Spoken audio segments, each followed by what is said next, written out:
ఏందప్పా రొమ్మెర్సి దమ్ము చూపి దుమ్ము రేపినావంట అడ్డొచ్చిన వాళ్ళు ఎన్న పూసేసేసి గుజ్జులాగేసినావంటే అట్నా ఏంది మేడం ఉన్నట్టు మాదిరిగా మాట్లాడుతున్నారా? నీకు మాత్రమే మాట్లాడవచ్చునా అంతే మాకు మాత్రం తెలవదు అనుకుంటున్నా. ఎంతైనా మా లెవెల్ కి వచ్చిందేటి. ఏందప్పా నీ లెవెల్? సొట్టకు సిల్లడుద్దంటే ఏందప్పా, తూటు వద్దంటే ఏందప్పా? వచ్చిందిరా సోగ్గత. డమక్ డక్ డక్స్ డుక్ డుబుక్స్ పీపుల్స్ టింగర్ టిక్కరా లక్క ముక్క పేడ తట్ట. మేడం ఎడ మీరు నేర్చుకుని అంటున్నారు. నేను గుడిసెల్లో పుట్టి గుడుంబ సెంటర్ కాడ పీనోడిని. నే యాక్టర్ ని ఒక్క సిటీలో పట్టా తెలుసా?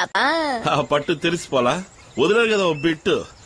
ఆ దెబ్బకి నేను అట్నే కూలిపోలా. అది కెలికావంటే నా తిక్క కిక్కెక్కుద్ది. ఏం చేస్తావే? సీకటి కొట్లోకి నెట్టి సిటీ పారెత్తాను. అయ్యా మేము చేతులకు పూలు చుట్టుకుని కూకున్నాం. Shape see ప్రవదిస్తున్నా. కోర్త నీ